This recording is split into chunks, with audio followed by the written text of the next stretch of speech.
Hi hello नमस्कार, मी मुक्ताई मोकाशी तुमच्या। तर छकुली बघा, मी किचनमध्ये घेऊन आले तिला। आता काम पण करायचं आणि तिला पण खेळवायचं। तर दूध वगैरे आणलं तर सकाळी आणलं तर आणि तसंच राहिलं तर तापायचं वगैरे नाही, तापवलं आणि आता ते तापायचं आहे कारण भांडी वगैरे घासून मी ते करणार आहे आणि मला जेवण पण बनवायचं आहे। भरपूर भांडी होती, सकाळी वगैरे चहा वगैरे केलताना तशीच होती आणि मला जेवणसुद्धा आज बनवलेलं नाही मी आणि दूध पण वगैरे पिलं नाही आणि तशीच आता कामालाच लागते कारण भरपूर सारं काम आवरायचं होतं। भांडी होती, कपडे होते आणि बिछाणी पण 2-3 धुवायची होती। तर आत्ताच सगळं काम आवरलेलं आहे आणि छकुली पण झोपली आता। तो काल बघा नाकातलं पण तोडून टाकलं आणि कान असते ना भरपूर कानातले थोडे मोठे होते, तर ते कानाला धरून धरून ते ना पाक लय म्हणजे असं कापल्यासारखं झालं आणि नाक पण काल लय सुजलं तर कारण त्याने असं ना नखाकडंच पूर्ण हे केलं तर त्यामुळे ते कान नाकातले पण मोडले।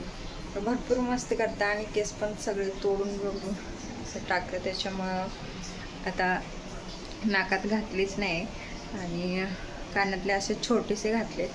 तर सर्व काम माझं आवरून झालेलं आहे आणि भरपूर सारं म्हणजे आता ना लवकर धावपळच होते माझी प्रत्येक। तर भरपूर गरम होत आहे आता। गावाकडं माहीत नाही गरम होतं की नाही एवढं, पण इकडे एवढं ना पत्र्याचं वरती पत्रे आहे त्याच्यामुळं तर भरपूर गरम होतं असं ना पाक म्हणजे 10 ते 9 वाजले ना तोवरच लय गरम व्हायला लागतं आणि संध्याकाळी तर 5 वाजेपर्यंत तर लयच एवढा घाम निघतो आणि छकुली पण बघा झोपत नाही जास्त, म्हणजे असं गरम होत आहे ना त्याच्यामुळं ती झोपत नाही आणि हवा पण गरम सारखी येते वर पत्रे असल्यामुळे। तर आता 1 महिना बघू, 2 महिने तर समजा मे महिना आणि एप्रिल आता असंच काढायला लागतील कारण पावसाळा आला तेव्हाच आता थोडं बरं।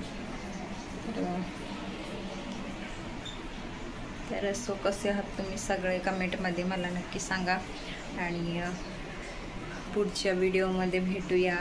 Bye bye.